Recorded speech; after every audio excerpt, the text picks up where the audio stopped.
Assalamualaikum warahmatullahi wabarakatuh. Alhamdulillahirabbil alamin.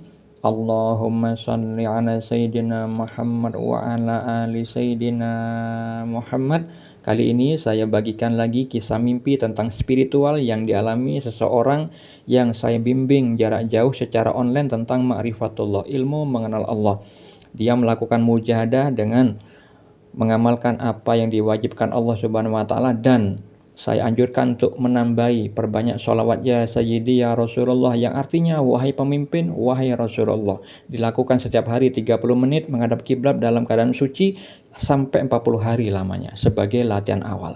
Kemudian beliau seringkali mendapatkan rapor-rapor spiritual berupa mimpi petunjuk dari Allah Subhanahu wa taala, yang mana mimpi dibagi menjadi 3 oleh Nabi Muhammad SAW di dalam hadis riwayat Muslim. Mimpi yang baik, kabar gembira datangnya dari Allah. Mimpi yang kedua, mimpi karena terjadi bisikan hati di saat terjaga. Mimpi yang ketiga, mimpi yang menyedihkan, itu datangnya dari setan. Mimpi yang bermanfaat bagi kita adalah mimpi yang baik, kabar gembira. Maksudnya adalah petunjuk dari Allah Subhanahu wa taala. Beliau juga bersabda di dalam hadis Bukhari dan Muslim, mimpi seorang mukmin adalah 1 dari 46 bagian kenabian. Di dalam hadis riwayat Ibnu Majah, beliau bersabda, mimpi seorang muslim yang saleh adalah 1 dari 46 bagian kenabian. Jadi umat Islam yang levelnya muslim tapi soleh dan juga level mukmin bisa jadi mendapat peluang rahmat, peluang pertolongan dari Allah Subhanahu wa taala, diberikan petunjuk melalui mimpinya. Itu bagian dari nubuah kenabian, bagian dari wahyu. Oleh karena itu jangan mendustakan mimpi yang semacam itu, karena hal itu adalah kekufuran. Lalu apa yang perlu saya ceritakan sekarang? Hal ini terkait mimpi yang sebelumnya tentang burung. Jadi saudara kita, sebut saja namanya Fulan, bukan nama yang sebenarnya, bermimpi burung sudah 3 kali, selisih 1 hari 1 hari. Nah, 2 mimpi sebelumnya sudah saya ceritakan di channel ini. Anda bisa simak pada video sebelumnya seperti apa takwilnya dan seperti apa dalilnya. Nah, mimpi yang sekarang ini tentang burung juga, namun perlu flashback sebentar kembali kepada mimpi yang kedua tentang burung itu. Pada mimpi yang kedua itu si Fulan bermimpi ada anak burung 2 ekor menghampiri dia, lalu dia menangkapnya dan niat merawatnya. Nah, yang maknanya adalah hikmah.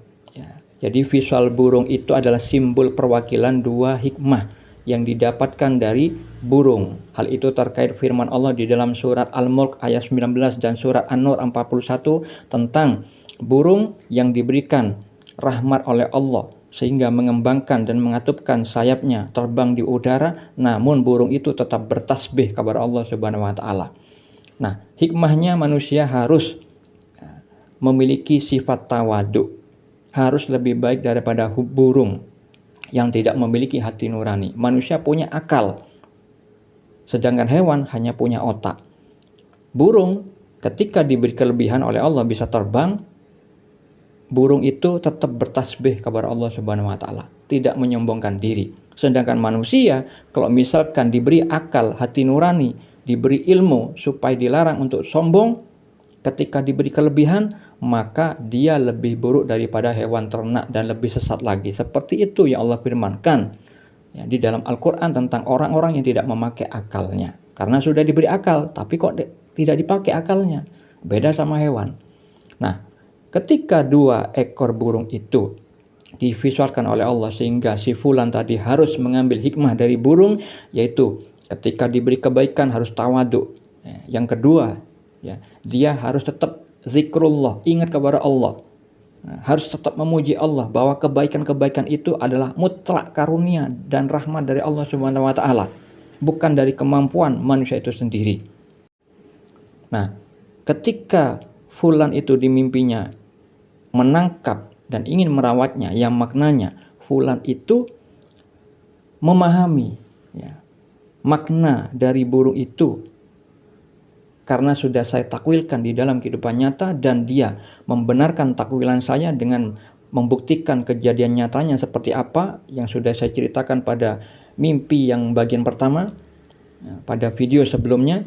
Lalu dia niat merawatnya, yang maknanya dia ingin mentafakuri hikmah yang didapati dari takwilan yang saya sebutkan pada mimpi yang pertama. Kemudian di saat mimpi kedua itu saya anjurkan agar fulan itu beramal. Karena apa? Di mimpi yang kedua itu burung yang menghampiri dirinya itu anak burung. Anak burung berarti belum bisa terbang. Dan di mimpi itu dia niat merawatnya.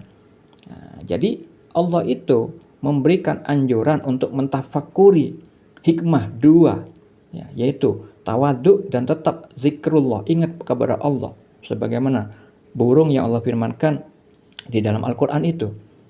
Nah, agar mudah menjalani atau mengamalkan dua manfaat, dua hikmah dari mimpi sebelumnya itu, saya anjurkan untuk beramal. Karena apa? Orang akan sulit beramal kalau memiliki dosa. Nah, dosa si fulan adalah terkait dengan mimpi yang pertama. Dia merasa lebih baik daripada istrinya karena dimampukan bertakwa melakukan ibadah qiyamul lail daripada istrinya yang di saat itu tidak mampu melakukan ibadah qiyamul lail. Nah, makanya ketika fulan mengikuti anjuran saya untuk bersedekah, kemudian dia meminjamkan uang, ya, dari sebagian rezeki yang Allah titipkan kepadanya, yang mana meminjamkan itu juga bernilai sedekah, karena Nabi Muhammad SAW bersabda saat beliau, ya, melihat di hadis berikut dijelaskan, saya melihat di saat saya diisrokan pada pintu surga tertulis sodakoh dilipat gandakan 10 kali lipat, memberi utang dilipatkan 18 kali lipat. Kemudian saya bertanya kepada Jibril, bagaimana orang yang memberi utang lebih utama daripada bersodakoh?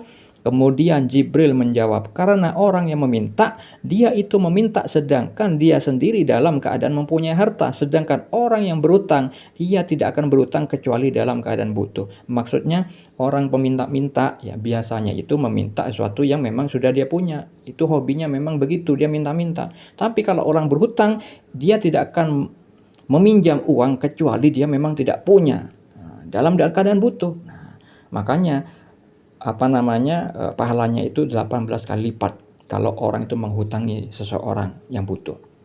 Nah, di dalam hadis yang lain terkait sodako itu disebutkan bahwa Rasulullah bersabda, bersegeralah untuk bersedekah sebab bala bencana tidak pernah bisa mendahului sedekah. Belilah semua kesulitan yang kamu lalui dengan sedekah. Bersedekah itu merupakan sesuatu yang ajaib. Sedekah juga menolak hingga 70 macam bala bencana, dan yang paling ringan adalah menolak penyakit sopak dan kusta.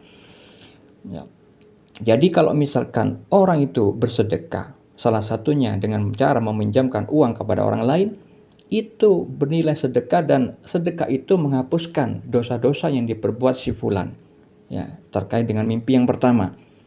Sehingga ketika dosa itu Allah hapuskan, nantinya fulan akan dimudahkan, ya, memahami dengan pemahaman yang benar dua hikmah dari mimpi-mimpi yang sebelumnya, dan juga dimampukan oleh Allah untuk mengamalkan di dalam kehidupannya.